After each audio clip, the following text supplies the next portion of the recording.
Hi everyone, thanks for watching. If you enjoy our shows, please like our videos and subscribe to our channel. And remember to hit the bell for notifications. And you can support us via PayPal, Patreon, Bitcoin, and through our website, ageoftruth.tv.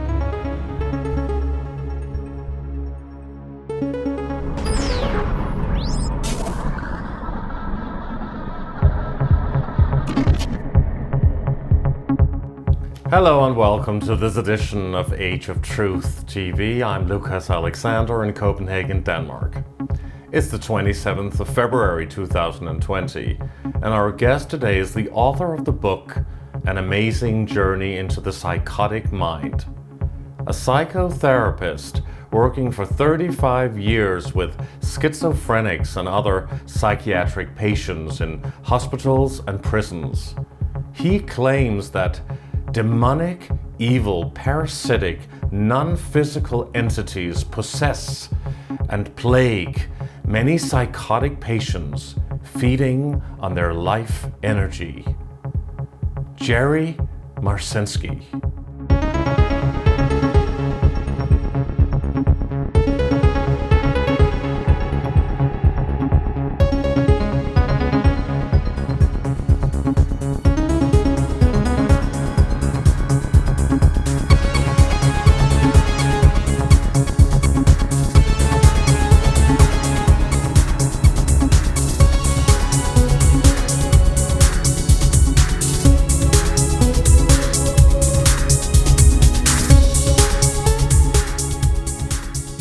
Good evening from Copenhagen, Denmark, and good afternoon, Jerry Marzinsky, joining us from Tucson, Arizona.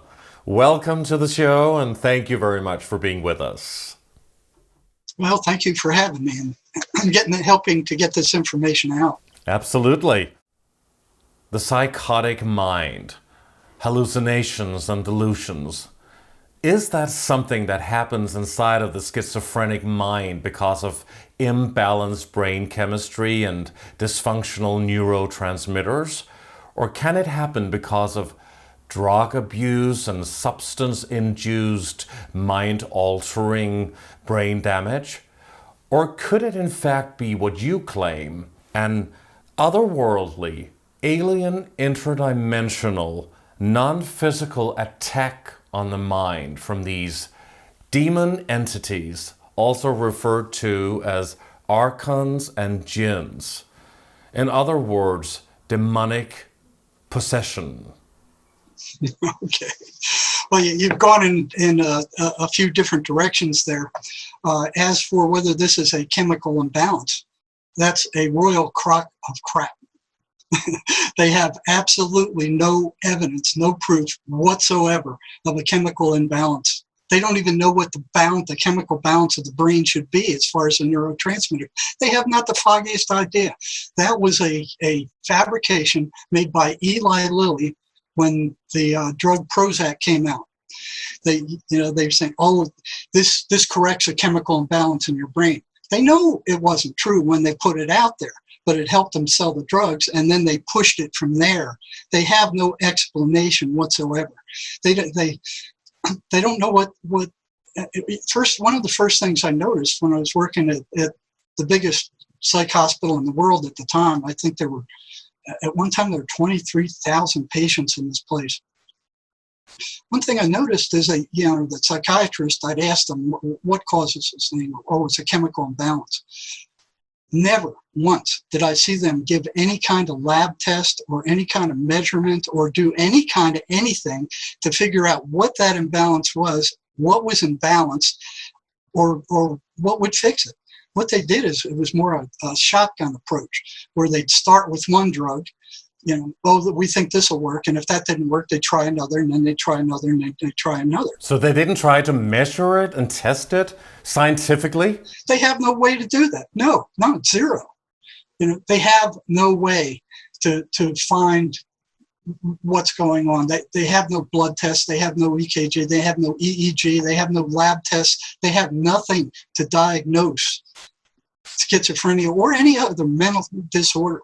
there are a bunch of symptoms that cluster together that kind of repeat.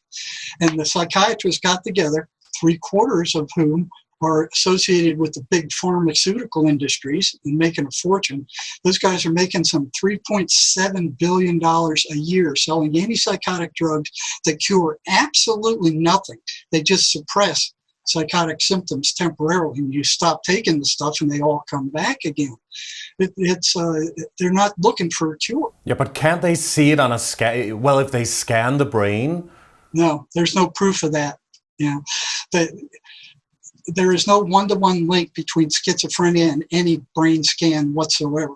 But they are doctors, and they, of course, all say that you can measure it. That there must be something, something that is. No, they can't measure. They can't measure anything as far as schizophrenia.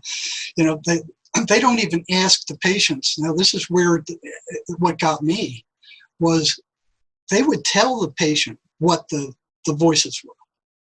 They would say, these are hallucinations. They didn't listen to the patient at all about what the voices were or what the voices were telling them.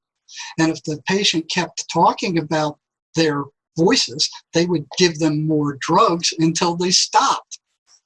This was the way they dealt with the problem. Now, if they had asked the patient about the voices, they would have found out that they are consistently, unswervingly, persistently negative. And if they aren't immediately negative, if you follow their directions, it will have a negative outcome. Then the question becomes, what is it that maintains these voices on a negative trajectory? There's something that holds them in. Regular hallucinations are positive, negative, neutral. They're all over the place. Not these things. These are consistently, unswervingly negative. And what's interesting about it is that the voices that I was talking to the patients at the state hospital across the U.S. in Georgia are saying the same things to the patients there as they were saying here when I worked in the ERs, when I worked in the psych department of the prison, and when I worked in the mental health centers. So it's almost like they're all operating off the same cookie cutter. I mean, it was all like they were made in the same cookie cutter.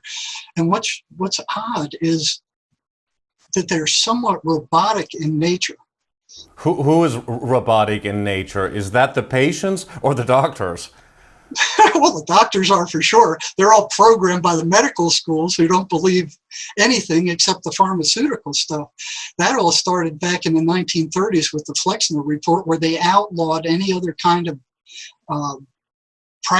healing practice other than pharmaceutical based. Yeah, but we do have like an official narrative, a public consensus coming from these doctors say this is probably what they've been taught, right? This is what they've been programmed to believe, and they come out of there just like a bunch of programmed robots, and they're not even curious about what the voices are. They just dismiss them. And patients have been trying to tell, they've been trying to tell psychiatrists since the discipline inception that these things are real, that they're not hallucinations, and they're told they are hallucinations and you need to take more medication. They haven't done one research operation. They haven't done any research on the voices whatsoever. Had they done so, they would have found out they are consistently negative, and then that would have left the question of what confines them to a negative trajectory. Well, don't you think some people would contradict you and disagree and say, of course they have done a lot of testing and measurements? Can you substantiate what you're saying? Well, have you got any schizophrenics around? Ask them, they'll tell you. The doctors certainly won't. This isn't in there. They cannot conceive of an illness that has no physical cause. So is it always an outside force, these demonic Archon entities who possess the minds of these targeted, selected individuals and feed them negative thoughts, often harmful thoughts, and provoke reactions? Or can it not be a chemical imbalance in the brain like what doctors and psychiatrists are telling us? Well, no, not all of them. There are some, what do you call it, like lost souls who don't know they're dead, that some kind of jump in there, but they're not the same as these entities. Now, what happens with schizophrenics, and here you can check this out for yourself, they haven't noticed this either, is that after every attack of the voices, their energy level significantly drops. And that, what we've done was a subjective thing on it. We gave them a scale 1 to 10. How much energy do you have before the voices come? How much do you have after they come? And then we ran that through, I think it was analysis of variance, and it turned out to be statistically significant. So if they want to look at something, but they don't, they can look at what is causing that energy drop. Now, for a lot of years, I thought that was due to the anxiety that these people undergo with these voices. And the voices are horrible. They're just absolutely horrible. They can enter your mind. They can pull up every rotten thing you've ever done and rub it in your face forever. What triggers this originally? How does it come about? How, hearing voices, how does that begin? Well, a number of ways, okay? One of the most dangerous right now is methamphetamine. It somehow cracks open the spiritual protection of people. And I've seen more prisoners go psychotic on amphetamine than any other drug. Which is speed, right? Which is speed. Mm-hmm. So it starts out with they start using the stuff, they feel like Superman, they have a lot of energy, they get a lot done, they feel good, and they keep using it and increasing it. But they also use speed on people who are diagnosed with ADHD, huh? They sure do in lower levels. Now, well, let me get back to that. So the ones who are going a little further than they should, and they can do that with Adderall and Ritalin also if they keep taking it. And for some reason, those guys on Adderall, and I've asked them about this, because a lot of them prisoners started off like this. I said, why, when you were feeling good on Ritalin and you could concentrate better than you ever had, did you keep pushing it? You know what their answer was? I don't know. But they kept pushing it to the level where either they're using meth on the streets or they were abusing the Adderall. Well, they're probably just following the doctor's orders, right? Using Ritalin. The doctor doesn't prescribe that much. They'll average dose is 20 to 40 milligrams. So they jack that up. They take more than they should. Okay? So what happens when they do that, or when they use meth street drugs, which it's very dangerous stuff, is they begin hearing voices. They say, oh, that's a hallucination. And then when they come down, the voices disappear. Now that may go on for a few months. And then one day they don't disappear. They're with them forever and they can't get rid of them. So how about speed? Is that related to cocaine in the nature of the substance? Well, I have seen people go psychotic on cocaine, but not near the level of what happens with amphetamine. Now, what's strange is that patients are telling me the voices don't like marijuana. They don't want them smoking that because it calms them down. But there's some of the patients are too unstable to even deal with marijuana. It just kind of pushes them over the brink. But a number of them reported the voices don't want them using that. They want them using alcohol, meth, heroin, some other drug that's addictive. So what they're after is the negative.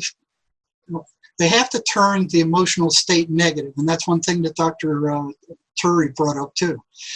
They only can feed off of negative emotional energies. Well, a lot of people are self-medicating themselves by smoking marijuana and hashish and things like that, huh? Yeah, but it's not anywhere near as dangerous as cocaine or meth. What it is it can be a gateway drug. Marijuana. Oh yeah, you go, okay, this high is good. Let me try cocaine. That might be a better high, and then you just kind of move up the thing. So that it does serve as somewhat as a gateway drug. So what led you to suspect or, well, to think that these are demonic entities entering these people's minds? What that started with was back when I worked at the state hospital. I started asking patients, what are these things and what are they telling you? And it took a while to figure out, because there's no positive incentive for a schizophrenic to tell anybody about their voices. Look what happens to them when they do. First of all, you say, oh, I'm hearing voices nobody else does, and they're saying horrible things. And what if one of your friends told you that? You kind of go, uh-oh, there's something wrong with this guy. So is it actually their own voice that they're hearing, or somebody else's voice with a different tone? Could it be a male voice or a female voice? What is this? It can be either. There are male and female voices that they don't know already. It's not like a family member's voice, or it's something foreign to them, or what? You're getting real complicated. It starts out as it sounds, the voice in your head that you think, all the time. All of us have a voice in our head, and it's just all the time talking garbage, most of the time. Now, if you sit back, you can withdraw and you can watch that voice appear in your mind, and you can watch what it says, and you can listen to what it says. And then you have to ask yourself, who is listening and who is watching? If you're the watcher, if you're the listener, you're not the voices. You're not that voice that repeats in your head. So are you talking about regular people? Normal, regular people. Uh-huh. Now, I've heard of some people who don't have that dialogue going in their head that they consider themselves, but they're very rare. So most people consider that dialogue that's constantly running in their head as who they are. But that's not the truth. If you can step back and you can watch that, if you can step back and listen to it, you're the watcher, you're the listener. You're not that dialogue that's coming up. So the question is, where's that dialogue come from? Well, it comes from your programming and your memory, and you can bring that stuff up by going, oh yeah, I want to think about John Doe, but most of it resides in the subconscious. Now that comes up when you're driving along in your car and some song comes on that reminds you of some period in your history, and here out of your subconscious comes all this stuff that's associated with that song.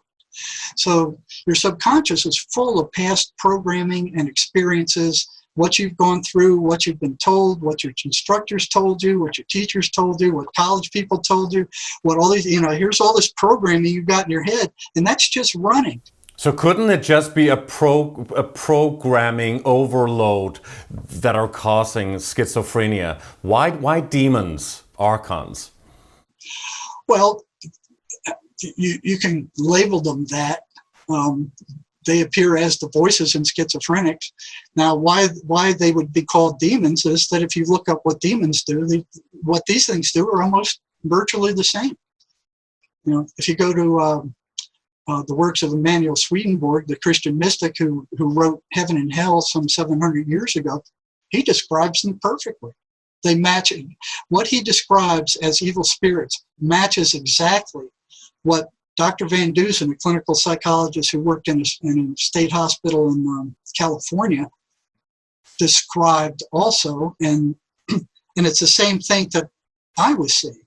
So Van Dusen was the first clinical psychologist to come out and start speaking to these voices and holding conversations with them. And he had long, coherent conversations with them, and so have I. So he spoke to these people's voices inside of their heads, not the people themselves. No, what he would do, and what I did, was ask the person to just let the voices talk. Let them answer the questions. And it was a totally different thing. Matter of fact, Van Dusen went so far as to give an MMPI individually to the patient and to the patient's voices. And he told me, he said, the voices came out as much more psychotic than the patient did. And he did the same thing with the Rorschach. He said the voices were much more psychotic than the actual patient when he gave the test independently to the patient and the voices and told the patient to not answer the questions for the voices. Mm-hmm. And these entities that you talk about, the voices inside of their heads, they are feeding these people negative and harmful thoughts that can provoke dangerous and very disastrous reactions and actions, in fact also, right? Yeah, they're very destructive. And the objective is the generation of negative emotional energy, which is what they feed off of. You know, they can't deal with positive energy. And then once they create that, now they create that with drug addiction, because the withdrawal is awful on most of these drugs, with cocaine, with heroin, with a lot of these other drugs. The withdrawal is just awful, and they just love that. So drug abuse can actually open the portal to this, to the psychotic mind, but can it also happen to people that have never used drugs? Yes, and it's happened to you. These things hit us all. So you ever been walking down the street and all of a sudden into your mind pops this horrific thought that just curdles your spine, and you go, where did that come from? It's something that you would never have thought about, nothing that you would never act upon, and you're just going, you know, it just kind of goes like, oh, where did that come from? You ever had that experience? And this is not just human nature, you think, in general, that people have bad thoughts, good thoughts, and happy thoughts, and sad thoughts? You could consider it that, but then you ask yourself, was that a thought that you would entertain? If you had that visceral reaction of, ugh, would that be your thought? Well, one thing is to have a thought. The other thing is to actually act on that thought. Right. The other thing is to ask, where did that thought come from? Since you had such a visceral, obnoxious reaction to it, I mean, it'd be just like, ugh. But a lot of so-called explosions are happening inside of our brain, right? It's like it's very explosive up there if you see it on a scan. Well, what they can pick up on the scan is electrical activity, but they don't do anything with the spiritual aspects. So these things, your mind is not in your brain. It's all over. It's your whole body. You know, it's not. You can look at the brain as like a radio set. Okay, that's the hard. What do you call it? The hardwired stuff. You know, now if you were looking for the voices, it would be akin to opening up a radio and looking for the voices that came from a radio. You know, you open up the physical mechanism and you look in there at all the transistors and stuff, and you start poking around and cutting open the transistors and go, well, where are the voices? Where are the voice that comes through this thing? Where are they? You know, they don't exist in the radio. They don't exist in your brain. Frequencies. And the brain is like a vehicle for this, like a transmitter. The brain is a receiver, you know, and a transmitter. So what you transmit out, you get back. You know what they said, what comes around goes around? Law of attraction. Law of attraction. You know, what you put out there, what your frequency is, attracts other frequencies of the same frequency. So you look around and you see all the jocks and athletes are hanging around with each other, and the police are hanging around with each other, and the schoolboys are hanging around with each other. I mean, they're all at the same frequency. That's why a lot of people find themselves in the same type of relationships all over again, even though they thought they were past that, huh? Right. They're operating on that same programming. So they go, and that's happened to me. I go, well, okay, this has happened again for the third time. What is going on? But you can change that if you change your life and your thought pattern. Yes, it all boils down to how you think. Right?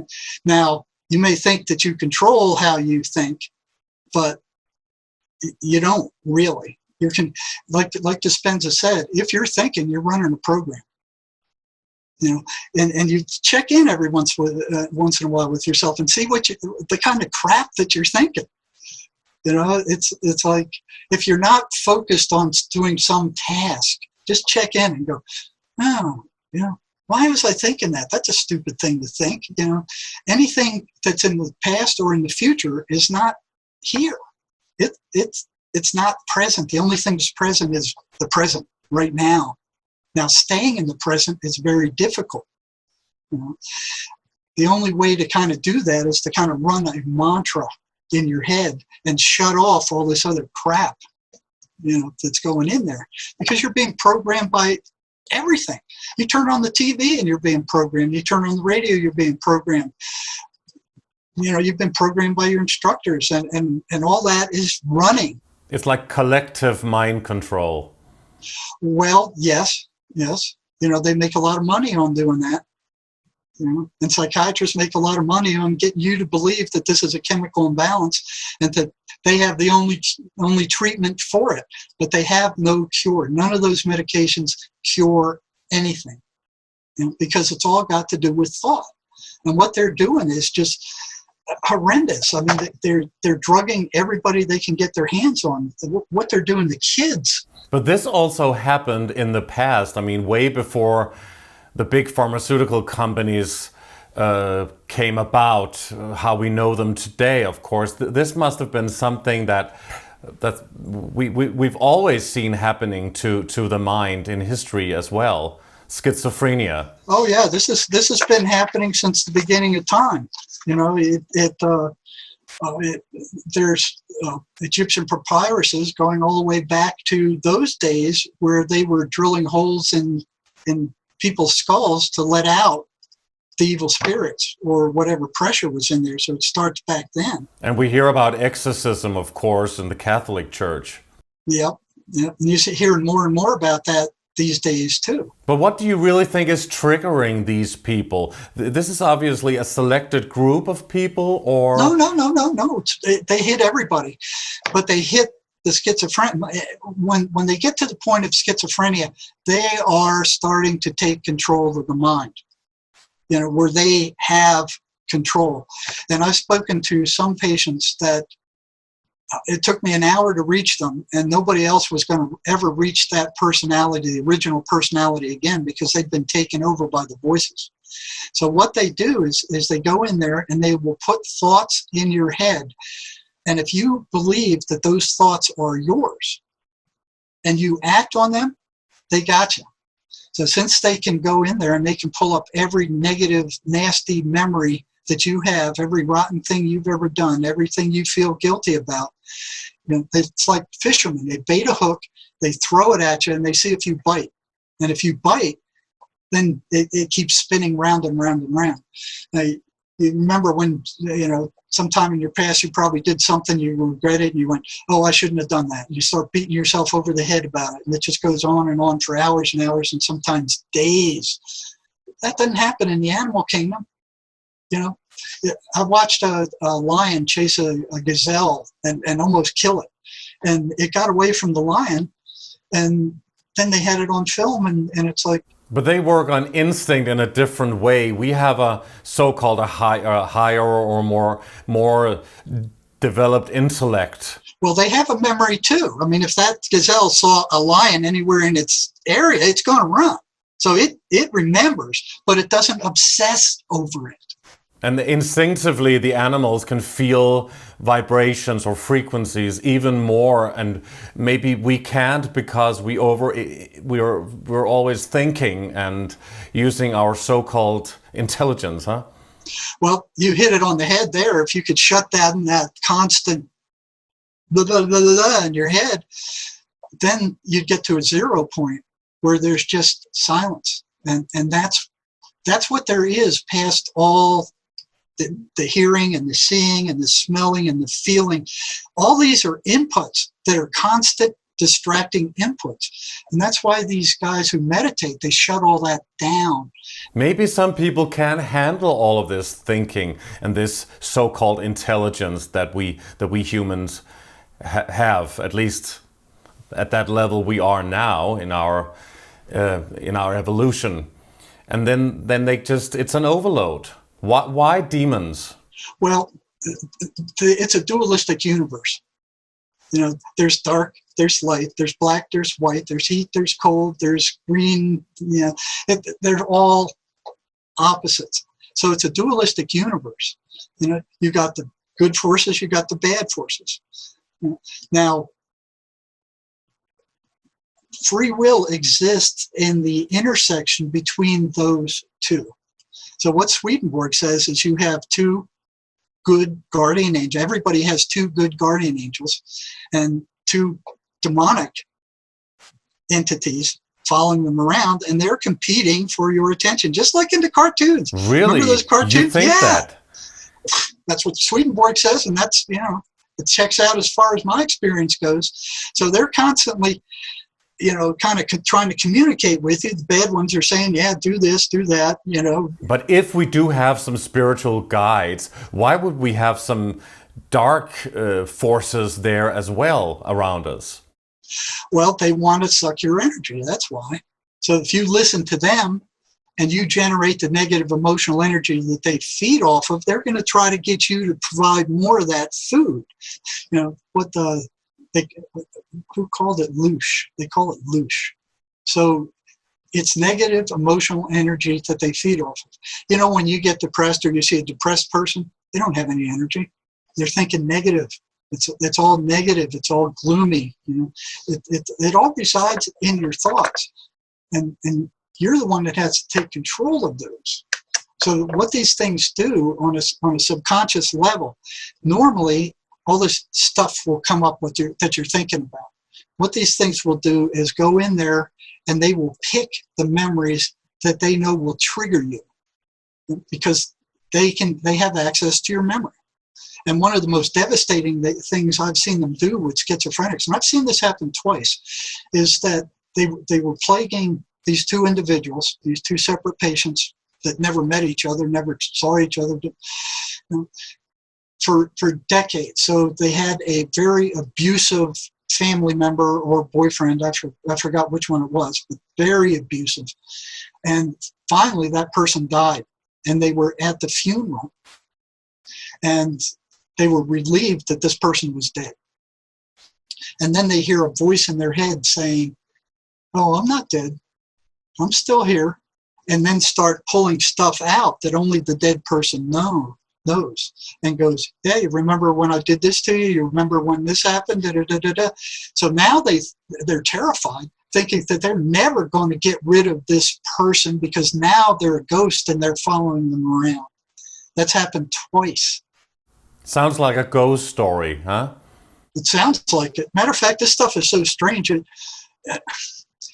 took me a decade or more before my denial system collapsed. It started out, here's all this evidence, well past the point where virtually anybody who was really logical would say, well, these are entities. I kept denying it. So was it some of the patients who said these are entities, or was it actually a doctor or? No, you won't find a doctor saying this stuff. No, doctors are on a totally different, everything's cured by medicines with them, some chemical, physical thing. They can't conceive of an illness that has no physical cause and no physical cure. It's outside of their system of reality. They just can't conceive of it. So typically, what are those voices saying? What are the voices telling those people? Every negative thing you can think of. You're no good, you're rotten, you're stupid, you're ugly, you can't succeed at anything, you're a dope, your parents are just faking like you, they like you, your friends are stabbing you in the back, your girlfriend's cheating on you. Every negative thing you can think of. All of it are lies. And I wouldn't say all of it is, because I made the mistake once when I was working in the emergency room talking to a psychotic about his voices, and I slipped up and said, everything your voices are telling you are lies. The voice came through and said, look at the wall there. That wall's green. Is that a lie? And I looked at the wall and it was green. I said, no. And then it comes back and said, well, there you go. Everything we say isn't lies. But for the most part, they're lies. Matter of fact, everything Sherry came up with this, and she's been there. Please tell the audience who Sherry is. I mean, you've written a book with 2 other co-authors as well. Well, one. Let me hold it up here. Sherry's name is on here. I don't know if that's backward for you or not. No, Sherry Swiney and Jerry Marzinsky, yes. And you've also worked with Dr. Van Dusen? Dr. Van Dusen. He's a clinical psychologist I told you about. That I was in touch with him for a year or so before he got overcome with cancer. So. Did he die? Yes. Yeah, they took him out. He didn't want this out. So you think they took him out on purpose? Well, he'd been fighting cancer for years. And then as soon as we started writing, it reappeared and boom. We got to chapter 3 before it took him out. And he wanted this information out so bad that he wrote until he just couldn't type on a keyboard anymore. So I promised him I'd get it out one way or the other. And we did with this book. So he certainly was a doctor who were exposing these things. He was a clinical psychologist, but he didn't go, what was strange, he knew what they were, but he kept referring to them as hallucinations so he wouldn't get in trouble with his cohorts. So even though he was carrying on conversations with these things, that he knew they were entities, he continued to refer to them throughout his book as hallucinations, but his operational definition was far from that. Nor did he write in any scientific journal.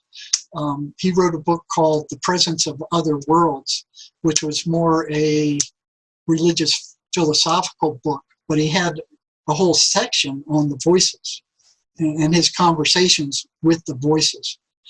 Now, the person who tried to get this stuff published in a formal journal was Dr. Irmak in Turkey. And he published what he had seen a shaman doing, curing schizophrenics repeatedly. And he wrote a journal article and got it published. And boy, they attacked him like there was no tomorrow. They were all over him, saying, you're trying to drag us down back to the Stone Age. This is a bunch of bunk. So they're not going to like this. But they don't have a cure. They haven't got a cure. They have no cure coming. Matter of fact, they've severely cut down on the amount of research they're spending on schizophrenia. So can people actually be cured from schizophrenia? We've done it. We've done it. Yeah, we've done it. Sherry cured herself of it using the same techniques that were in our book. Oh, she was also suffering from schizophrenia. Well, she doesn't like that word, but yeah, she was hearing voices. She'd never been diagnosed that. If she were to have gone to a psychiatrist, that's what they would have labeled her, but she didn't. She was never hospitalized because of that. No. She has a very scientific mind, and she started doing the research on her own. And finally, she figured out these are negative entities. They are not my thoughts, and that they're liars. So she started, she found the same thing I did, but she formalized it. I found out that most everything they said was a lie. She refined it to everything they tell you negative about yourself or somebody else is a lie. And she got rid of them by every time they entered her mind and said something ugly about her, she would say, that's a lie, and just dismiss it. Now, you can't ignore them because they get louder when you ignore them. You talk to any schizophrenic and ask them, you tried to ignore them? And that's what psychiatrists are telling them to do. Oh, just ignore the hallucinations. No, they get louder, and they consistently get louder. They will not be ignored. So why Sherry's program works is because they can't, once you call them a liar, they can't hook you. So basically what they're doing is they're throwing bait at you. Hey, you're stupid and you're ugly. Yeah, but can they disappear eventually, or can you just hold them at bay or at a distance, and then they reappear occasionally? Yeah, that happens, but they are constantly striving to take more control so they can get more food.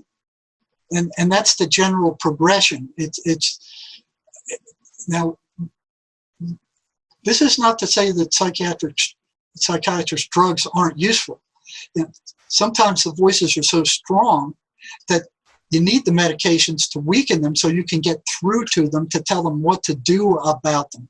Otherwise, the voices will, they'll say consistently, don't listen to that guy. He's stupid. He's crazy. Get away from him. And this happens every time, especially if you go to tell the patient that these things are energetic parasites. They do not want that known. If you figure a patient can handle that, and you go to tell them that, these things will pop up. They will immediately explode into the mind and start screaming bloody murder. This guy's stupid. He's crazy. Get away from him. Run out of the ER. Go back to your bed. Don't come to appointments anymore. So they don't want the patient knowing that. The last thing they want them to know. So what I found is when I did that, there was a consistent trigger. They exploded consistently and threw a tantrum. So what I would start to do would sneak as much information into the patient as I could about what these things were, and say something. You notice your energy level drops to 0 after they attack you? Well, yeah. You notice they only say bad stuff about you? Yeah. You notice that they lie all the time and most of what they tell you are lies? Yeah. So they see all these things. But the thing that's going to set off the voices is to inform the patient that these things are energetic parasites. Now, once they do that, then they start, they just boom, and they get so loud that they will block you out. So if you don't know how to get rid of them temporarily, at least you lose the patient. You can't reach them any longer because the voices get so loud. But one thing that was interesting was that they would say the same thing all the time. He's crazy, he's stupid, get away from him, he's dangerous. So what I'd tell the patient is, are you hearing the voices right now? And they'd say maybe, no. When was the last time? Oh, half hour. What if the voices are telling those people to do something harmful to themselves or to other people? Then you need to lock them up, huh? Regular people have thoughts about, killing somebody who's pissed them off or something like that. Yeah, but they don't luckily act on it. No, they don't react on it. A lot of the times these guys, the voices are telling them to kill themselves or kill somebody else.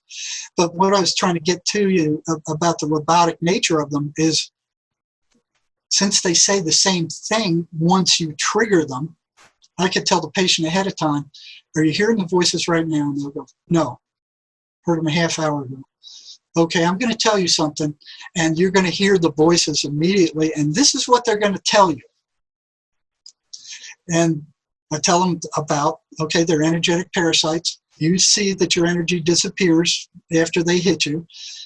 They're taking that energy, and the voices, bam, they're right there, and there it goes. He's crazy, he's stupid, attack him. If you can't, get out of there. If you can't get out of there, attack him. So I would tell them ahead of time, this is what they're going to say. And they would roll off. Like if somebody told you something like that, you go, screw you, I'm not going to, And you could actually do that? Yes. And that's what hooked them. Once they found that the voices did exactly what I told them they would do, they would ask me, how do you know that? Are you crazy? I'm like, well, maybe. You got to be to kind of understand this stuff. Was it a technique that you, developed? Yeah. So please tell us your history and background working for 35 years with people with severe mental problems and schizophrenia, working in the field of psychiatry. How did it all begin for you? It was within a year or two that I was starting to work at the Central State Hospital, that huge hospital I was telling you about, the huge psychiatric hospital.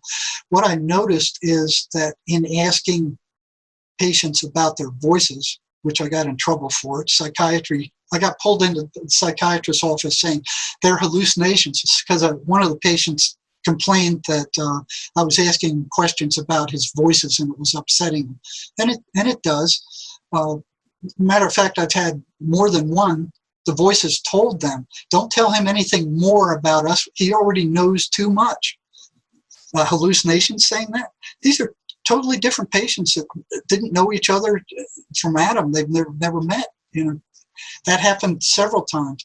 But where I first noticed it was in talking to the patients in the psych hospital about their voices. They would tell me that if they tried to read the Bible, the voices would get louder and they would start saying, that's a bunch of garbage. Why are you reading this? Jesus couldn't even save himself. What makes you think he's going to save you? So this is what their voices are telling them. If they go to church, the voices kick up as soon as they try to go to church and get louder. Well, why are you going there? It's a waste of your time. That's stupid. The preacher is dumb. And what I found was that if the voices weren't very strong and the patient could make it into the church, they usually disappeared once they got into the church. If the voices were of moderate strength, once they got into the church, the voices would kick up and try to block out everything that the preacher was trying to say. So the patient could not concentrate on what the preacher was saying. If they're very strong, the patient would jump up and run out of the church, just like he was driven out. And so there were three different levels of that. So I noticed that, and it's like, why would a hallucination have such a reaction to the Bible? I mean, there's no reason for that. I mean, hallucinations are random. They're positive, negative, they're intermediate. Why is this particular hallucination have such a negative reaction to the Bible, to especially the 23rd Psalm? One patient told me that repeating the 23rd Psalm when these things are screaming in his head was like throwing worms onto a hot frying pan. Well, it sounds very much like devil possession, and we talked about exorcism as well. But you're not coming from a religious point of view, are you? It's not Christian propaganda in that way, is it? No, because I'm not a religious fanatic. Shamans have been getting rid of these things for thousands of years. Through ayahuasca? Oh, I wouldn't give ayahuasca to one of these guys. No. No. Yeah, that's like pouring nitroglycerin into, Could that actually cause schizophrenia, or do you think it's of course a whole different type of drug, a natural drug, but certainly mind expanding, if any? Well, yeah. Matter of fact, they're using it in Mexico to treat drug addicts with some success. But I would not give any kind of drug to a schizophrenic. And no ayahuasca, no, what is that other one, peyote or any of those psychedelic drugs. They're way too unstable. The voices were just, they would do crazy things.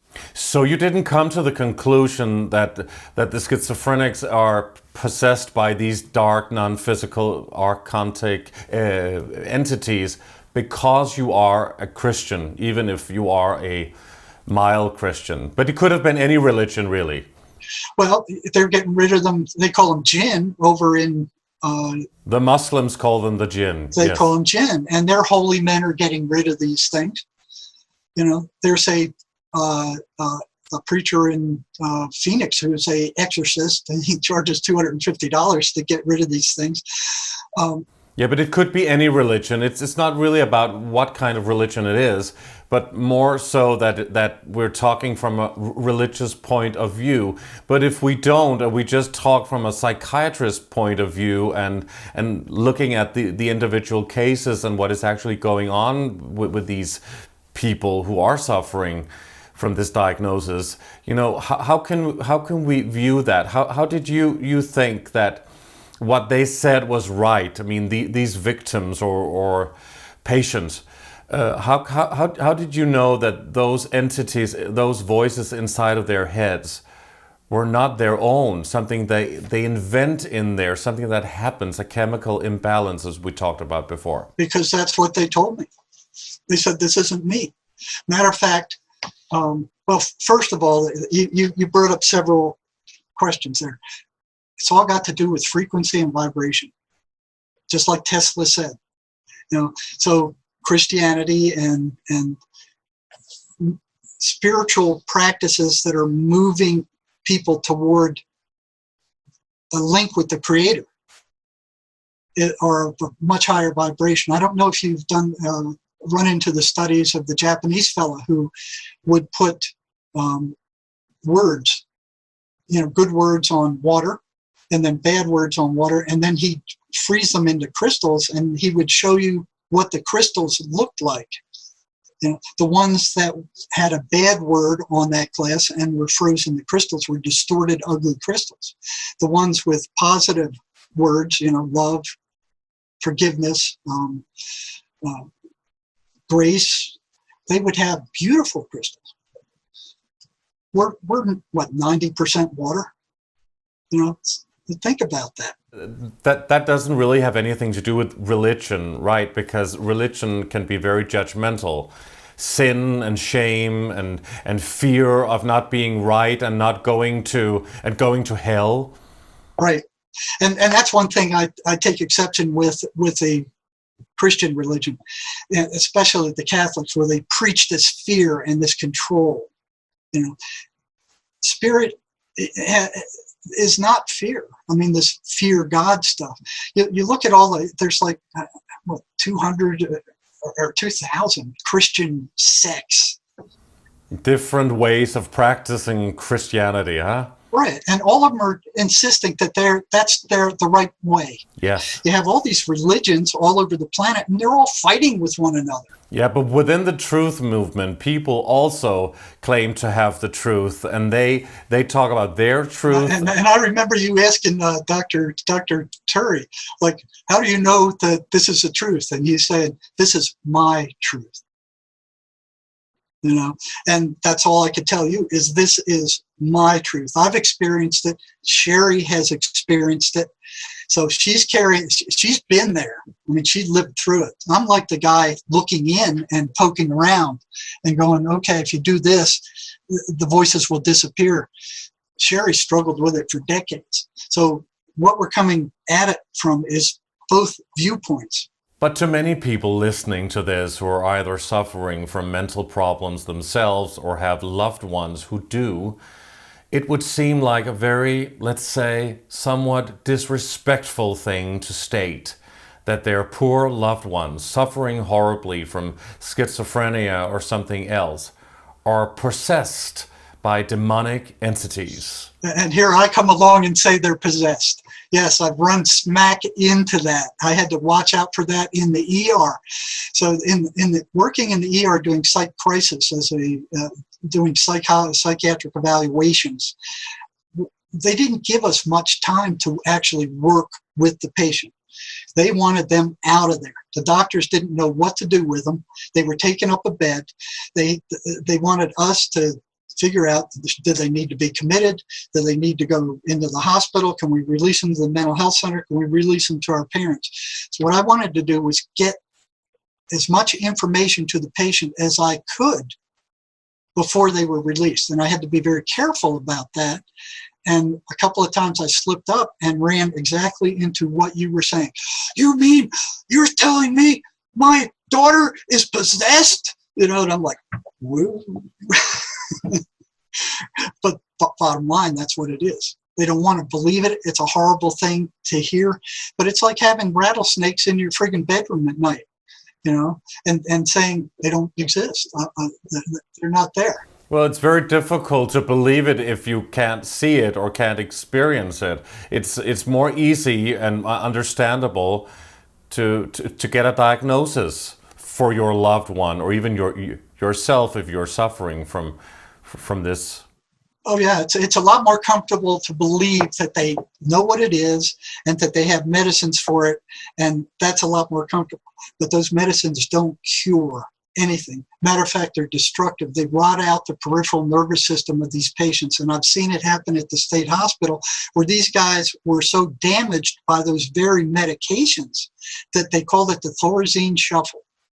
They can't even walk right anymore. They were kind of like shuffling zombies. It kills brain cells. It rots out the peripheral nervous system. It does all kinds of damage. And most of the psychiatrists I saw never brought that up to the patient. Their medications cure nothing. Every single one of those diagnoses is in the DSM-3 or 4, what they're up to now, is a fabricated, made-up diagnosis. There is no lab test to prove it. There's nothing to back it except their word. There's nothing to back that the voices are hallucinations other than psychiatry saying so. That's it. They've done no research on it whatsoever. They don't ask the patients about what their voices are saying or what the results are or what the voices are doing to them, because in their minds, these are hallucinations, and nobody in their right mind will question a patient about hallucinations, especially after being programmed in medical school all those years and being told by the drug-controlled academics, the drug industry-controlled academics, that drugs are the only way to treat this. There's nothing else that can be done with it, and that the voices are hallucinations. But wouldn't it be very dangerous to take them off the medication? In some cases it would be, especially if they won't work with the programs that we outlined. Then that is the only treatment. There are people that I was part of committing because they were so far out, they were dangerous to themselves and other people, and they weren't about to start down a spiritual path. In the prison, I was working with the criminally insane the entire time, and their voices were constantly telling them to kill me. Please talk about some of the stories and some of the experiences you had in working in the prison as well. Well, I'll tell you about the breaking point where my denial system completely collapsed after like 2 decades of trying to patch it up. So I couldn't get away with this at the state hospital because their unwritten rule was you don't upset psychotic patients because you never know what they're going to do. Now, one of the things I noticed when I went to work at the hospital there, the state hospital, was psychiatrists were being attacked at a level that was much higher than any other staff. Psychologists, higher than psychologists, higher than nurses, higher than psychologists. They were attacked by the patients, you mean? Yes, and I have the statistics on that. I could look it up in 2 seconds if you want. But I noticed that first. I'm going, why is that? And I didn't have an answer at that time. Were you ever attacked? Once, but I pushed it too far. And I know I was pushing it too far. I had an intern with me, and I was going, okay, let me show you what you're playing with here. And I didn't mean to set him off. It was a psychotic Apache that they had sent down from the Indian reservation in northern New Mexico. And Apaches are pretty fierce to start with. And they have a real bad drinking problem. This guy was psychotic and alcoholic. And, I was pushing him, not expecting to get the kind of reaction I got. He picked up a friggin' sofa chair and threw it at me, and it just clipped the top of my head. That was the only time, but I provoked it. There was one time where I was talking to a psychotic gal in the ER in my office, and all of a sudden she looks weird, and I'm going, what's going on? She goes, you have a big angel behind you. I said, like, what? She goes, there's a big angel behind you. You're never going to get hurt. And I never have, although a number of my cohorts have. And this is despite the fact that I don't know how many voices in the psychotic's head have told them to attack me and kill me. That was common. That was very common. And, I would tell them, and that thing I was telling you, one of the things they're going to tell you is to leave, and if you can't leave, they're going to tell you to attack me. And they would say, oh, no, I wouldn't do that. And I would say, I know you won't, but that's what they're going to tell you. Mm-hmm. And could they control it after you had said that? One of the things I told them that is, if they couldn't control it, they were free to leave, and I would take no action against them. And there were some who couldn't, and they would run out of the office and kind of circle around and go for a little while, and then after they calmed down, I'd get back with them again. But I always had the door to my back, so I could get out. And I always told them that they were free to leave at any time, so they weren't being trapped. But you wanted some stories. Well,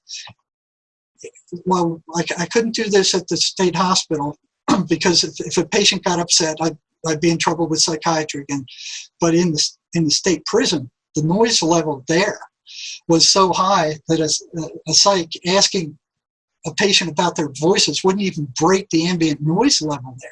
So what I had around me at all times were these criminally insane prisoners who were hearing voices and that I was working with. And the deal was, I'll do everything I can to help you, but what I'm going to ask is that you tell me in real time what your voices are telling you.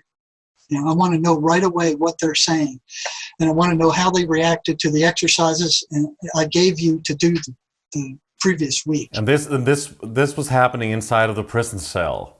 No, not inside of a prison cell.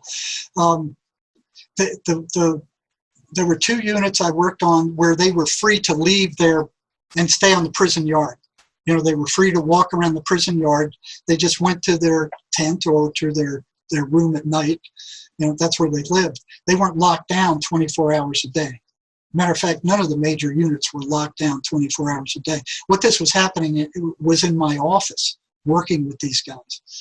So as I found out ways to interfere with the voices, which was, you know, the 23rd song, snapping a rubber band will temporarily shut them up. They're shocked by that. So there were these little things that I was finding that would interfere, and then the finding out they were liars and you know, a number of different things that were weakening the voices. So I was working with this one fellow who was getting better and better, and it wasn't just him, but a number of them came into my office saying the voices are really getting pissed off with you, and they're really getting ticked. And I'm going, a hallucination is getting pissed off with me. This is getting personal, you know. So this one fella who told me that, as he was leaving my office that day, turns around and he goes, "You know what you're doing is dangerous, don't you?" And I'd never thought about it. You know, I thought, well, whatever these things are, they're in their heads, not mine. You know, they can't come out of there. They're stuck in there. They're not going to come out and get me. You know, so that was my belief. So I'm thinking about that. You know, why did he say that? And a couple of weeks later, as he continued to get better, he comes to my office without an appointment, knocks on the door, and he goes, "The voices want to talk to you." He said that. He said that. You know, what was happening prior to that was they would tell me what the voices were saying, and I would tell them to tell the voices something or other. So I would communicate with the voices through them. For some reason, I got the feeling that it wasn't good for me to communicate directly with the voices, although I'd done that in the past. How do you communicate directly with the voices? Is that when that person is speaking? It looks like that person is speaking to you, but it's not that person. And do they actually change their facial expression and even their tone of voice? And do they even change the voice? Well, they can. And in this particular instance, I brought him in, sat him down, and I was like, you know, okay, what's happening here? This is a little freaky. And I said, what do they have to say? And his voice tone changed just a little bit, got a little deeper. And these words came out of his mouth. It was, "You have no right to interfere with our way of life." And then he goes, "I didn't say that. That was the voices who said that. It wasn't me." You know? And I'm like, it was like do-do-do-do. It was like Twilight Zone. But why can these dark entities work through some people and not through others? And what's the purpose? Again, the purpose is generating negative emotional energy for them to feed off of. And it goes back to frequency and vibration.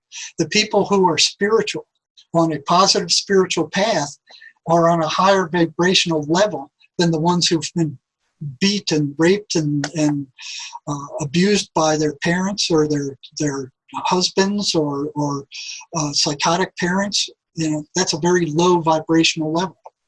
And can physical abuse in families, can that trigger schizophrenia? You can compare it to smart sharks smelling blood in the ocean. You know, they smell blood and they're there.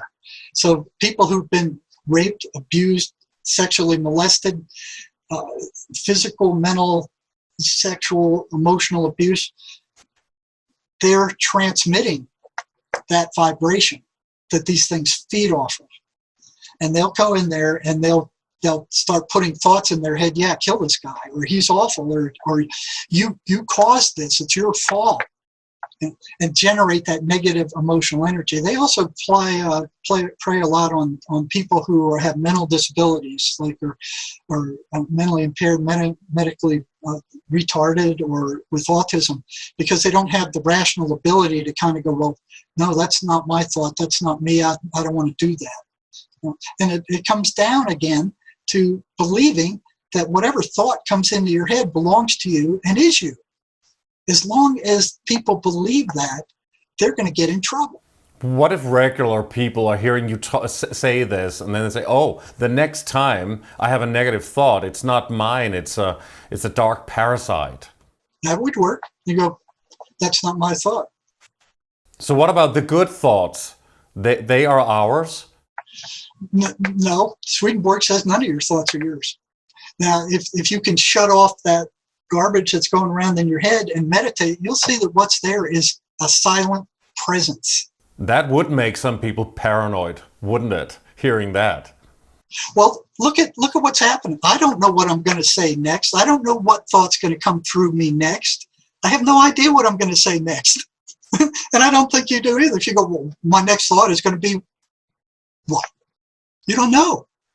So where do those thoughts come from? They're not coming from your conscious mind.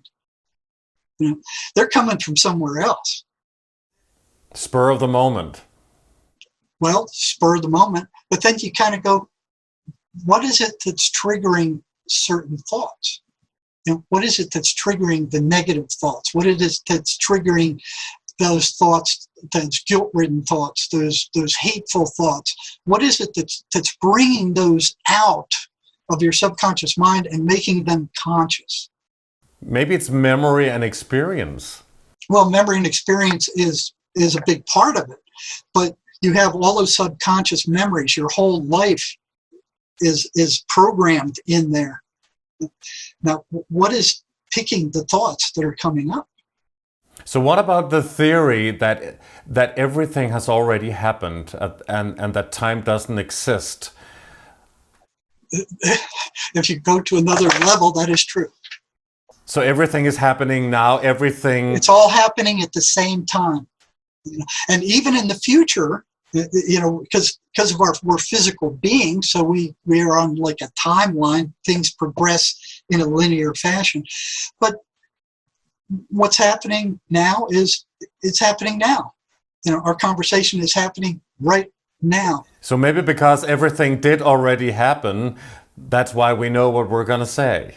No, you don't know what you're going to say. And if we were having this conversation a year from now, you know, it would still be happening in the present.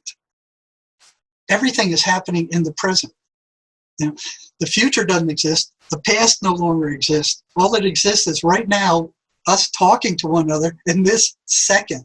And that is clouded by past programming, my weird programming. Not many people would want to go through working in a huge psychiatric hospital, working in maximum security prisons, working with psychotics and drug addicts coming into ERs. People don't want to do that. But you did it for 35 years, huh? I did it for 35 years. I was curious, you know, why are these things happening? How did you make the decision to become a psychotherapist in the first place? Well, I hate math. I'm never good at it. The first psychology course I ever took, I loved. And when I hit abnormal psychology, I just went nuts. I mean, it was like, whoa, what is causing all these things? You know, and what I noticed, and the other students also, were we all had those things in us. You know? But you were asking about a story. So where my denial system collapsed was with this guy whose voices came out and said, you have no right to interfere with our way of life. I kept interfering. Then one day I ran into a book written by Miguel Ruiz, who was a shaman, and he was talking about these entities who were also sucking energy from people, as Carlos Castaneda did. And I hit that page and I went, this sounds exactly like the voices. I hadn't met Van Dusen then. So I brought that into the prison with me, and I called that guy in, whose voices told me to bug off, and I started reading that to him. And I said, tell me what your thoughts are about what this guy has to say. So I would constantly be asking them questions. What are the voices saying? What are they doing in reaction to this thing I'm telling you to do? What are they doing in reaction to all these different things I was trying out? And it had to work, or forget it. If it doesn't work, it's no good. So if it was like stand on your head and it would drive away the voices, I'd do it. Was it like a split personality in a way? No, split personality is totally different. It's one personality might be allergic to penicillin, and the other personality isn't. They're in the same body. The other personality who's not, he gets a shot of penicillin, they get no reaction. So it's a totally different thing. They're like individual people. But these entities, these voices, are invaders. They're like a virus. They're like a mind virus. They invade the mind and they work to take it over. How many invaders can be in one person at the same time? What is your experience? Hundreds. At the same time? At the same time.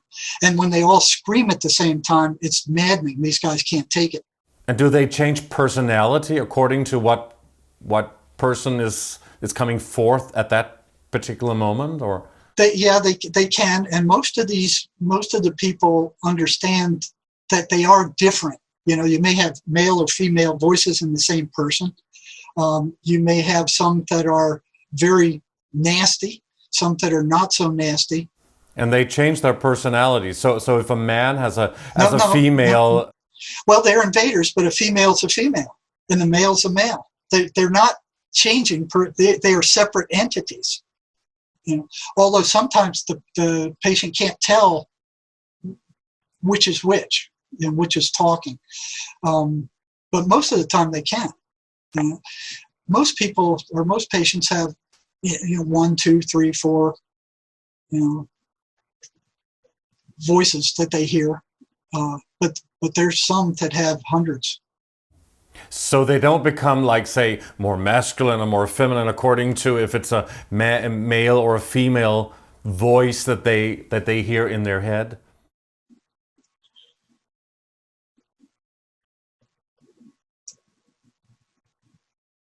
Well, that gets a little complicated. Okay, the first thing that comes to mind is alcoholics. I don't know if you've ever been around an alcoholic where his personality totally changes. He's no longer the same person he was when he was sober. And that's the reason they call it an alcoholic, right? Because the personality changes totally. Well, they're addicted to the drug, but the personality does change. And I've spoken to a number of them who have gone into a blackout and drove 100 miles or so to another city, woke up in that other city and going, how did I get here? They drove 100 miles, totally plastered. Something else was at the controls of that car driving, and they woke up in this other city.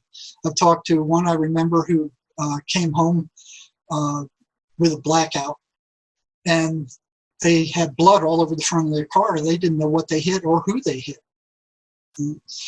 So I had one Apache, this was a different Apache, who was also being sent down from the reservation up north, and he was so violent the Apache police couldn't control him.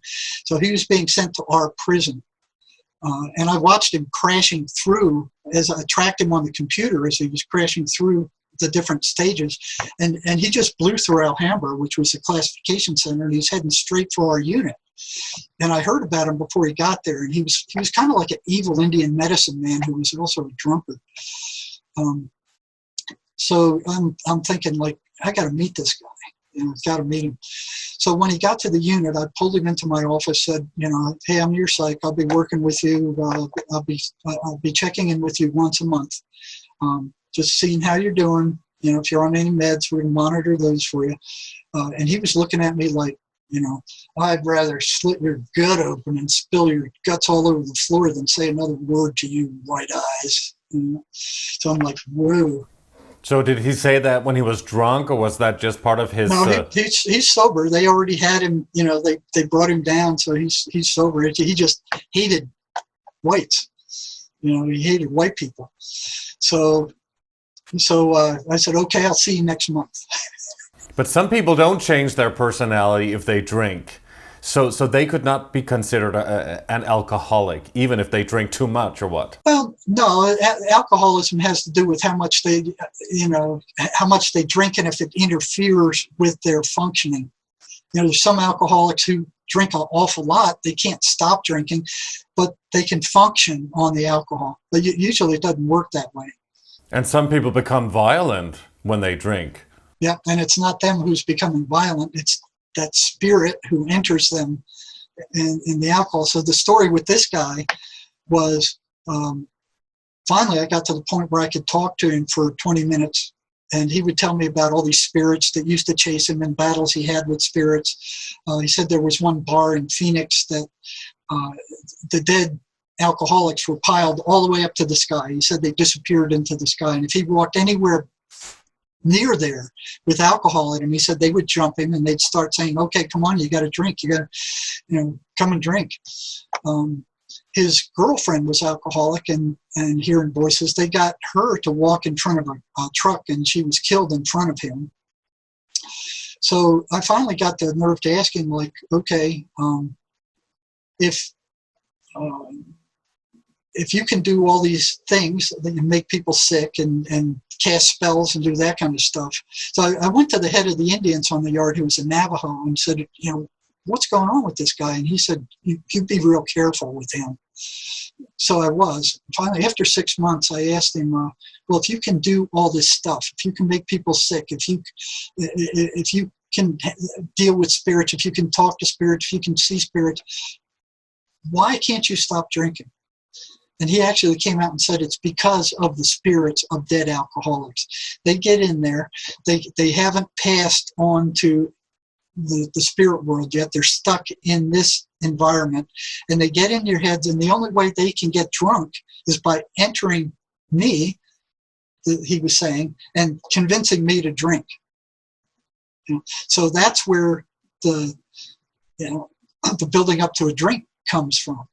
And that's where AA and NA are real effective. They're spiritual programs. So what is the difference between schizophrenia and psychosis? Schizophrenia is a form of psychosis, and the particular form I'm talking about here is paranoid schizophrenia. Now, schizophrenia is one of the 10 top world health problems, and paranoid schizophrenia is one of the biggest segments of psychosis. So all schizophrenia comes under the label of psychosis, and then there's different types. There's undifferentiated types. There's what do they call that one? Where they have a delusion. There's delusional types, and there's the ones that hear voices types. So the one where these programs that we have developed are effective with are the ones that are hearing voices. So back to that story about that one guy. And so you're sitting there, I started reading the shaman's work. And as I was reading, I look up and he's got his eyes glaze over and he's sitting there rigid. And then this electrical crackle erupts right behind my head. It sounded like an arc welder. It's like, crack, crack, crack, crack, crack. And I'm like, what the hell is going on? And then it goes over to the right wall and it starts crackling up the right wall of my office. And I'm like, what is going on? And I don't see anything. I don't smell anything.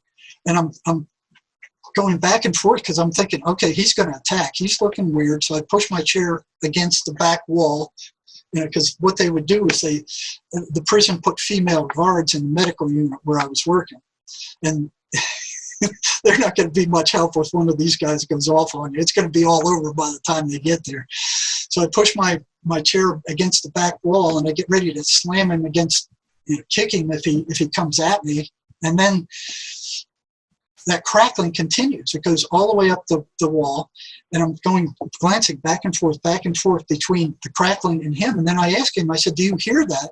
He doesn't respond. He just stares at me with this blank look in his eye, like a zombie, just staring. So I'm keep going back and forth between the crackling. Goes across the ceiling over his head, back down the left-hand wall, and jumps into a Rubbermaid trash can by my left foot. And I look in there, and there's nothing in there. There's crackling, but there's nothing in there. And I'm like, what the hell just is going on here? And then I look at him, and he gets up real slow, very rigid, and he goes, "I gotta leave." And I'm like, "Yeah, go, get out of here, just go." So he gets up and he leaves, and I check the walls. I don't see any burn marks. I don't see anything. I don't see anything abnormal. I walk out into the hall. I check all the doctor's offices. There's nobody in yet. The only person there is the guard out front, the female guard, and my head was just boom. It's like paranormal activity in a way. Well, it was worse than that. I was stunned. I couldn't function the rest of the day. I just sat there staring out into the prison yard. I canceled all my appointments. It took me more than 2 months, I think it was, to call this guy back and ask him about this. And then you discovered that there was something more to it than just something going on inside of the head. Well, I knew there was something more to it then, because what triggered it was asking him about the voices being energetic parasites. That's what triggered it. And that's what triggered these others. The voices would get louder when them being energetic parasites came up. They don't want that out. And they're feeding on all of us, not just the schizophrenics, to different degrees. Every negative thought that comes into your head that upsets you, they're getting a chunk of that. So I pulled this guy back. I pulled this guy back 2 months later, brought him in, and I thought he'd be a mess, because I stopped working with him. I was so freaked out. I didn't call him back. And I'm sure his voices didn't want him coming back, so he didn't voluntarily come back either. So I sent him a pass, had the guards bring him to my office, sat him down, and asked him, we did a little small talk. I said, "Did you hear that crackling in my office the last time you were here?" And he said, "Yeah." And he said, "But I'm surprised that you did," speaking to me. And I asked him, I said, "What the hell was that?" Then he said, "It was them." I said, "Them who?" He said, "It was the voices." And I said, "Well, what were they doing?" He said, "They were trying to scare you off." I said, "Well, they did a damn good job of it, So he looked good. I was expecting him to be a wreck, a mess, because, but he kept doing the program that I told him about. He didn't get rid of the voices. He didn't do it religiously, but he did it enough to keep control. And then I asked him, I said, you looked like a zombie as you were leaving my office. I said, "What were the voices telling you when you were leaving my office?" And he looked me in the eye and he goes, "They were telling me to get a shank and stick it in your gut." And shank's a prison knife. And I'm thinking, "Oh, he wouldn't do that. I've been working with him for half a year now. He wouldn't do anything like that." So I asked him, I said, "Well, why didn't you do it?" And he said, "Because I couldn't find one." Oh my Yes. God. But could some of the schizophrenic and psychotic patients that you've worked with throughout your career as a psychotherapist in fact be traumatized on purpose? Laboratory experiments such as MK Ultra mind control programming, secret military trauma-based mind control, or in fact electromagnetic mind control frequency beaming? Well, you know what, I've had, since I started doing these interviews, I've had a number of people write me and say, yeah, they were victims of MK Ultra, and it was working just like that. And they do experiment on the mind, famously, of course. They did do trauma-based mind control. And oh yeah, they've done some horrible things. And these guys that go out and do these shootings, I have no doubt that that's part of it, where the deep state programs these people.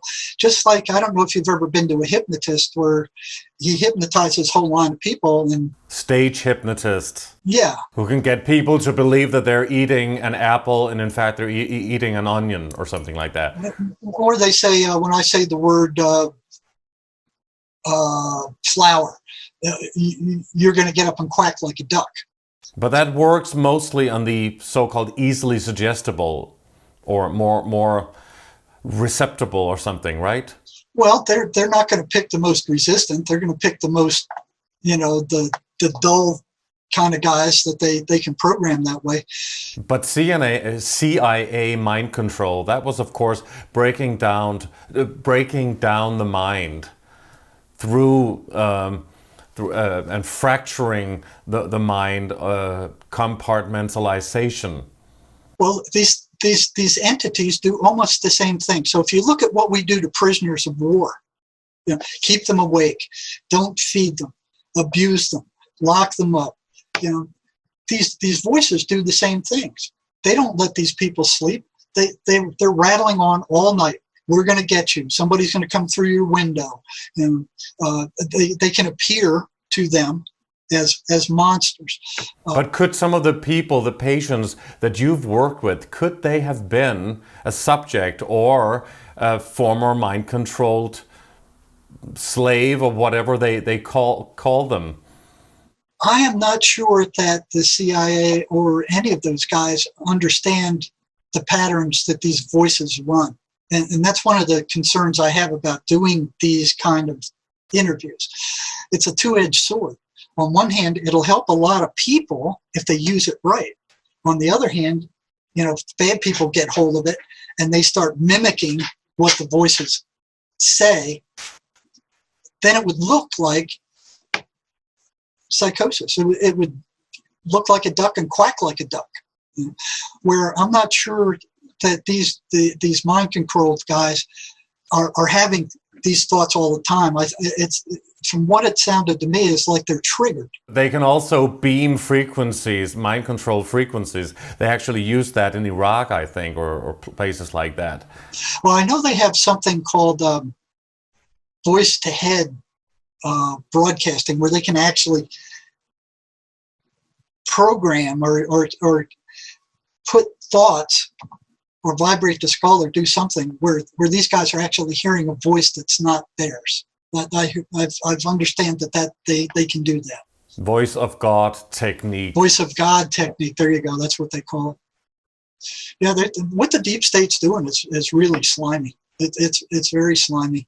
And they have sophisticated technology, but a lot of people who went through that suffered for the rest of their lives, who were part of this MK Ultra experiments in the past and perhaps also today. So maybe you had encountered that in your work, or maybe you didn't know. Or I might not have known, because I only became aware of that stuff within the last couple of years or so. But yeah, you look at the deep state and what they're doing, and what all this stuff that's coming out now here in the U.S., all the horrible things that the U.S. government has done, not only to its own people, but to people all over the planet, and the Rothschild central banks that we're all enslaved to. Now that they've attacked Trump and they've failed to bring him down or to assassinate him, he's triggering all these investigations that are bringing all this garbage to light. These are people who are infested with these dark entities who don't care about anybody else but themselves and making a profit. It's these big bankers. It's the drug companies who are drugging everybody they can drug. They've got, in the U.S., they've got over 1 million kids on antipsychotic drugs now. They got a drug for everything. You look at the television commercials over here, and they make up all these diseases, and they go, well, if you have these symptoms, ask your doctor about Zupapa drug. Ask them to prescribe this for you. And then 6 months later, they're being sued because this drug is toxic. And the side effects, of course, can be severe. The side effects are horrible, especially with these antipsychotic drugs. And the voices take advantage of that. There's a lot of nasty side effects to these antipsychotic drugs. Dry mouth, sexual dysfunction, groggy, echinacea, shaking, a nervous kind of feel. There's a whole page full of nasty side effects. And the voices will tell the patient, look, the psychiatrist is poisoning you. Look at what you're feeling. Look at what you're experiencing. He is poisoning you with these drugs. Stop taking them. So you kind of wonder why the only treatment they have, the psychiatrists have, which cures nothing, why patients go off on their own and almost ask to return to psychosis. And that's one of the questions I had while I was working at the state hospital. Virtually every patient who was put on these antipsychotic drugs eventually went off on their own. And one of the reasons I wanted to know why. And finally, one girl told me, she said the voices told me not to take those things, that I was being poisoned. Or maybe they feel more secure or safe within those walls there. Well, some of them no doubt would, because what they did is that they closed all the state hospitals, virtually all of them. So all these guys are now on the streets. San Francisco, all those people you see on the street, a lot of them are psychotics or schizophrenics. The homeless, a lot of them are schizophrenics. I pass them by and you can hear them talking to themselves. So Jerry, talk for a moment about so-called psychopaths. No empathy and manipulation. Is this psychological condition, lack of empathy, is that also linked to non-physical entities, possession, archon energy, or is it a so-called deficiency in the brain, either something people can be born with or something that develop at an early stage in a child's life, maybe because of emotional trauma or something like that? Is that part of regular human psychology, or what is your take on it? Well, you could probably consider a lot of the criminally insane I worked with also psychopaths, at the same time. They care about just themselves and that's it. But then you look at some of these politicians and it's the same friggin' thing. But you can't be a psychopath without having to, without wanting to kill somebody, right? No. You look at you look at these drug companies. Matter of fact, back in the 30s with the Flexner report, it was the Standard Oil guy. He was one of the guys. These millionaires, these multimillionaires, got together and bought off Congress. Rockefeller. He was one of them, and there was another one. But they got this Flexner report passed.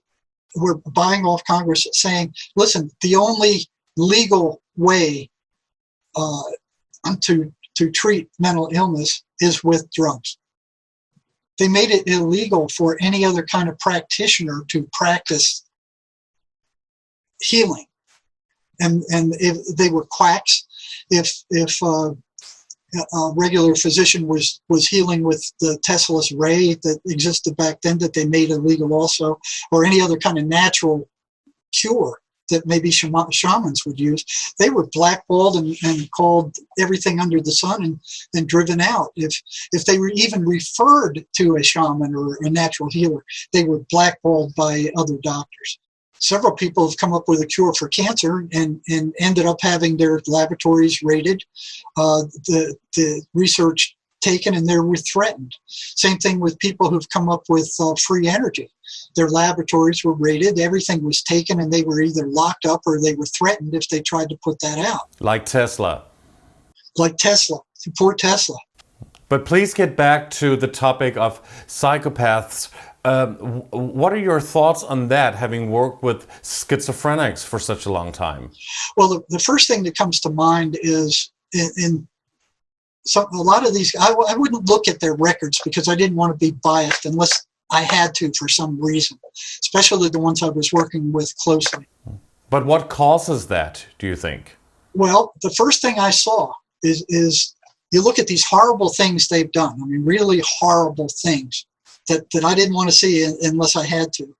And you go into their record and you pull up how they were treated as children. It was awful.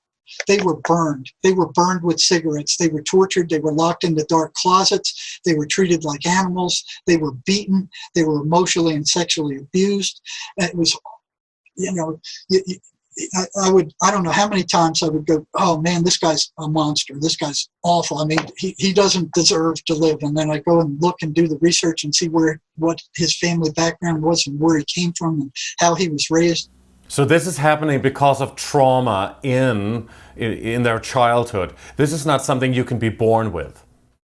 Well, you might be able to, but what I saw mostly, what my experience was, is the trauma of childhood. So that's why these sexual predators need to be brought down. And that's why people who beat children and torture children and sexually molest children need to be brought down. And that's happening right now all over the planet.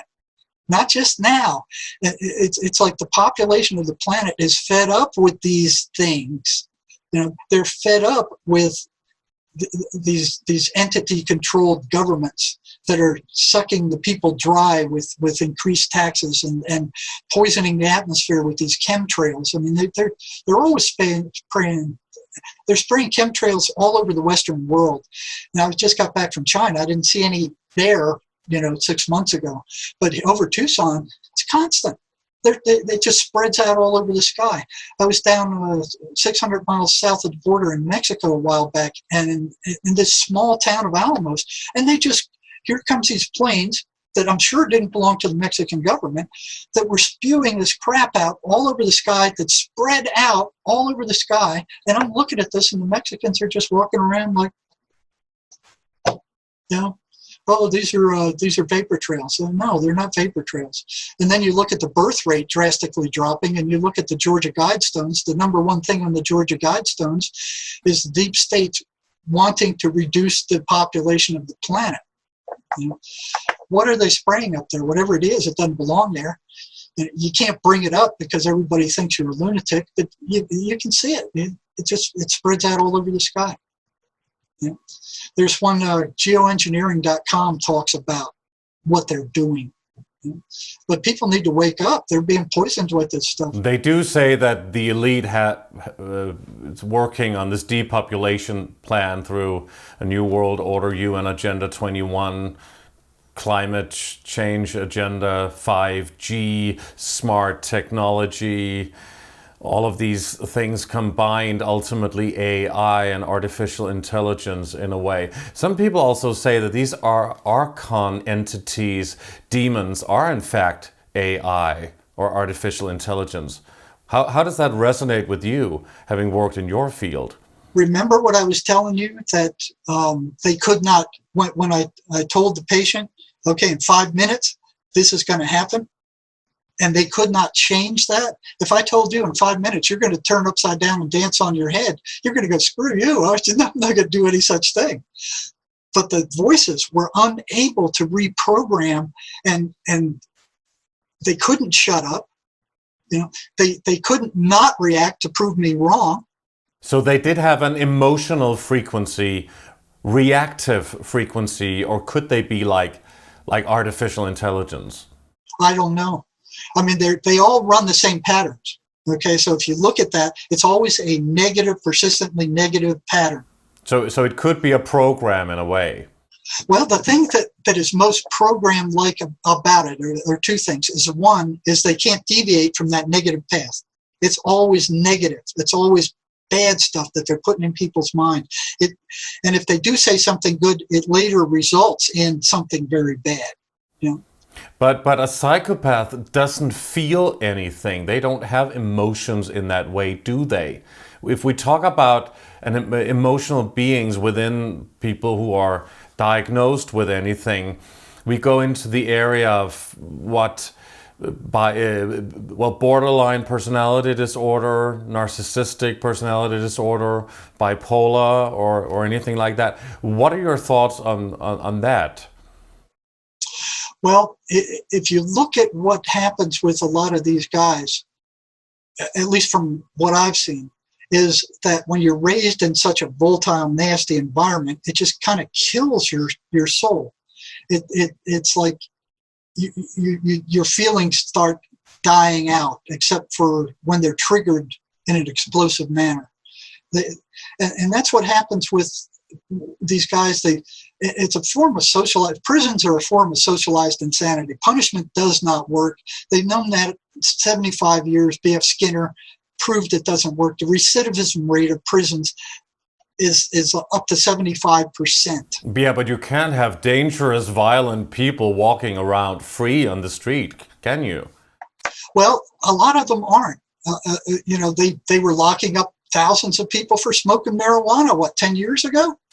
And putting them in these deviant, violent environments for years and years, and then they let out. And you look at what's happening. If a guy escapes prison and it hits the papers, it's all over the papers. Lock your doors. There's a murder loose in our neighborhood. Close your windows. Get out your guns. What people don't realize is that they're releasing every month scores of these people onto the street. Psychotic prisoners who are being sometimes given drugs in the prison, sometimes not, but they're violent. I've seen them release somebody I knew was going to kill somebody within 6 months. I mean, he was so psychotic and violent, but he had done his time. So here they put him into a violent, nasty, gang-ridden, drug-soaked environment where they're abused by both the staff, by guards, and by prisoners. And after years of that, they're releasing them onto society. They're more dangerous, they're colder, they're harder, they're more violent than they've ever been before. And they're given $50 and said, In what way should they be treated otherwise then? Well, you know what? The Germans have a good prison system that's much more humanistic. They treat them like human beings. They treat them, they give them, train them to do jobs. They teach them what damage drugs do to them. They teach them how to be parents and how to they allow spiritual people to come in there and talk to them. So do you think that they shouldn't use drugs and medicine on people who are suffering from these psychiatric illnesses? No, I'm not saying that at all. I'm saying they shouldn't be used as the total soul treatment for them, because they don't fix anything. They just suppress psychotic symptoms. What you have to do is get in there and go, what's wrong with their thinking? And start off with the "that's a lie" program. Every negative thought that comes into your head is a lie, because that's what these voices are going to be telling them. So as you disconnect each thought where it doesn't have an impact, these things start losing their grip. They start becoming weaker. And that's how Sherry got rid of these things. She just kept that up until they no longer had a grip on her, and they would keep pulling the same tricks over and over. And she'd go, "Oh yeah, you're pulling that one again, huh? Well, get lost. I'm not falling for it." Until they finally just, boom, they just finally left. And you never had that experience yourself, did you? Once, and I asked for it. I prayed for it, just so I could experience what these guys are experiencing. Why would you want to do that? Because I wanted to experience what the voices were like. But what if you couldn't get rid of them again? I guess I was too stupid to think about that. I can tell you what happened if you want. As a matter of fact, a very forceful thought appeared in my mind in a situation that I perfectly knew how to handle, which could be lethal. But I was used to it. I'd had training in it. It was not, for me personally, it was not a factor, although it would have been for a lot of other people. And here's this voice telling me, "You're going to drown." And I'm going, "You got to be kidding." I'm not going to drown. Yeah, you're going to drown. And it's trying to convince me that I was going to drown. I was out in the middle of a lake at night swimming, and it was trying to convince me I was going to drown, and there was no way. And it wasn't me, and it actually pulled a yes set, a psychological yes set, which surprised me because it was saying, well, you're tired. You're too tired to keep swimming, which was true. You're too far from the shore to make it back in your present state. The lights are going out because it was like 10 o'clock at night I was out there. All those things were true. And then it kicks in, it goes, and you're going to drown. I'm like, what? Where did that come from? Wasn't me. So I just kept. And luckily you didn't have that again.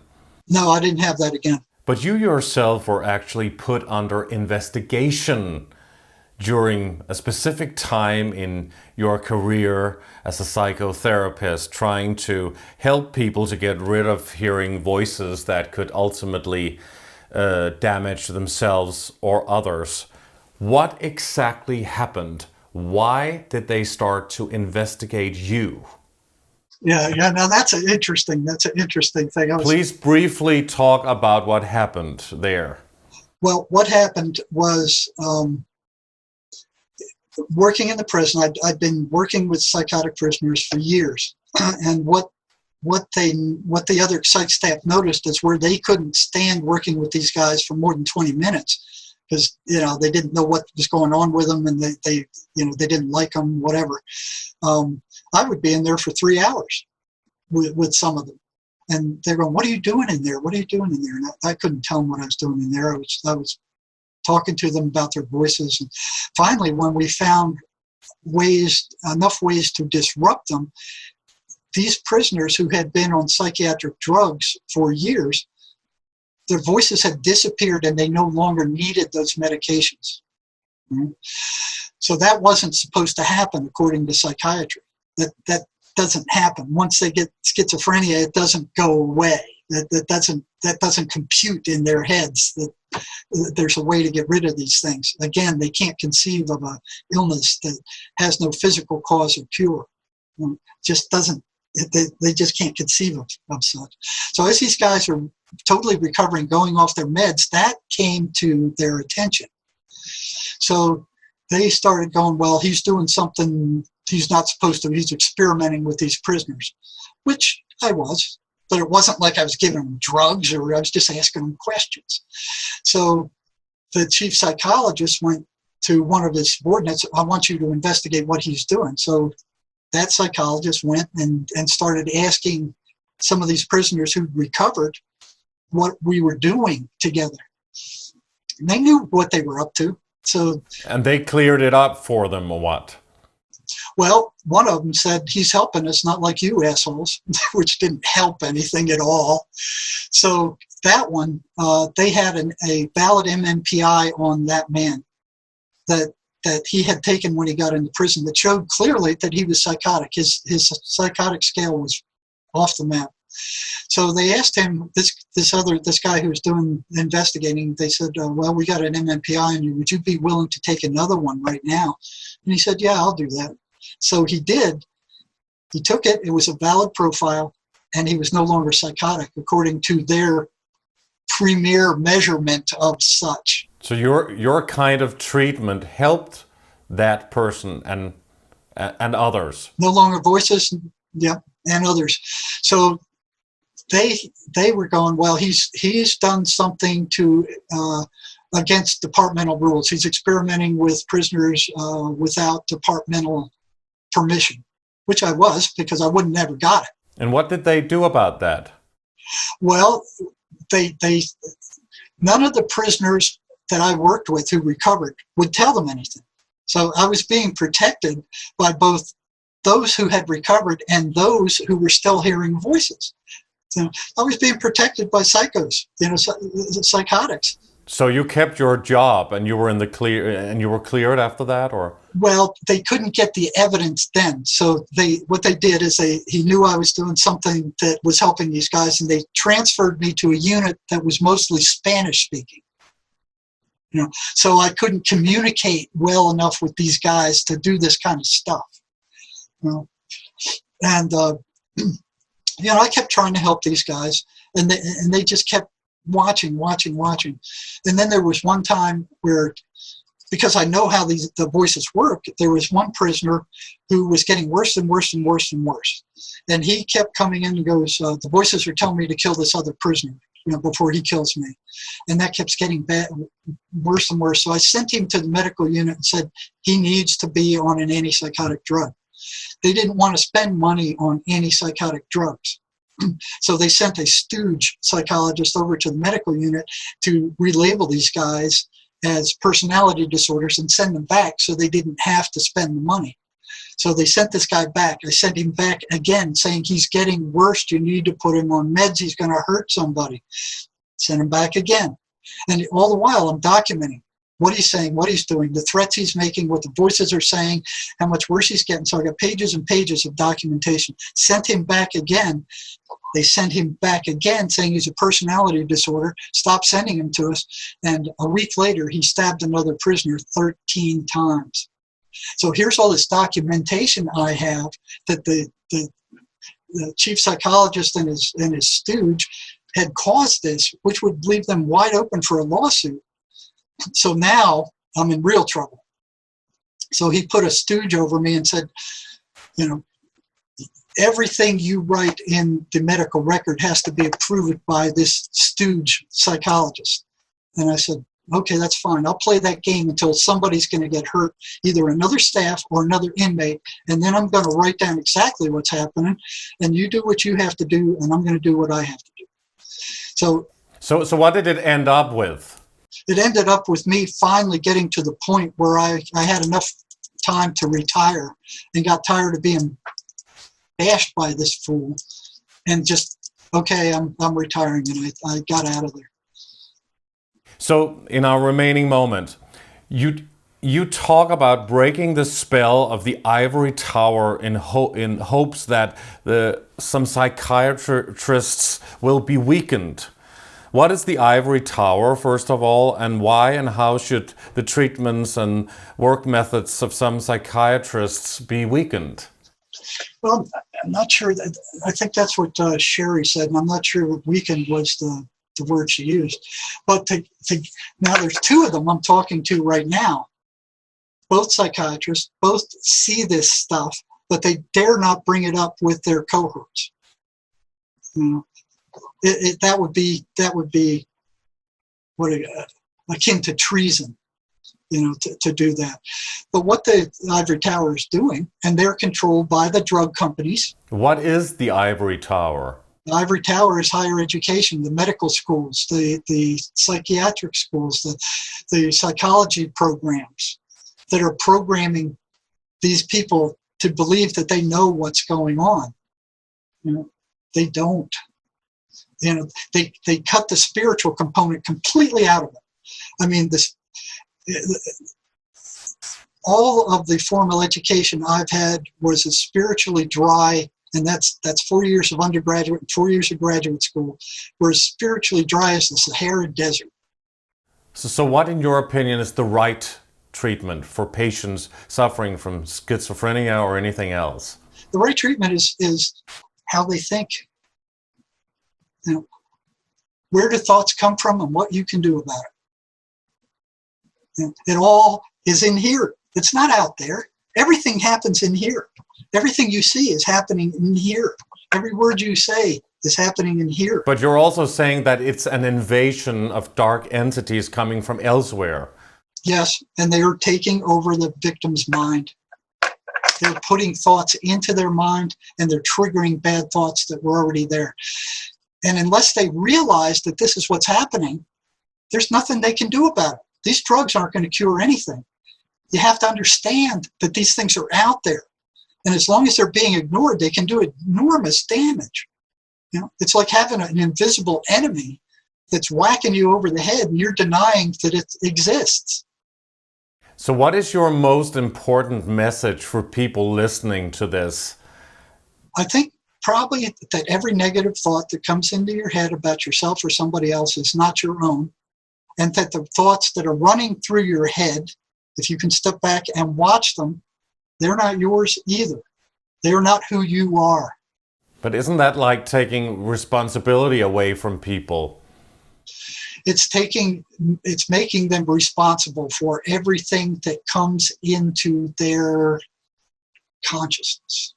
They're responsible for everything that they perceive around them. You know, and to some degree, they have brought that upon themselves. So if you don't take responsibility, then you don't take responsibility. That's all there is to it. What are you going to do about it if you don't take responsibility for it? So if people want to know much more about your work, purchase your book or get in touch with you for an interview or a lecture, how can they do so? Okay, the website is keyholejourney.com, and there's a link to where Sherry will contact me with people who want to reach me, and they should go to the paranormal section where they will see a number of videos and a number of audios. And we also have a website. Sherry just started, and again, it's in here. People can purchase your book, An Amazing Journey into the Psychotic Mind, Breaking the Spell of the Ivory Tower by Jerry Marzinsky and Sherry Swiney. Is that correct? That's correct. And you can get it at lulu.com, or it's on Amazon also. Well, it's been absolutely mind-boggling, if you do pardon the pun, to have you on the show. Very thought-provoking, informative, and fascinating. And I want to thank you very much, Jerry Marzinsky, for doing this interview with Age of Truth TV. Okay, thank you for having me and getting this information out past the psychiatric mafia. Thank you so much. Thank you. Thank you very much to Jerry Marzinsky, and thanks to all of you for watching Age of Truth TV. You can support us by clicking onto our website, ageoftruth.tv. And please like our videos, subscribe to our channel, and hit the bell for notifications.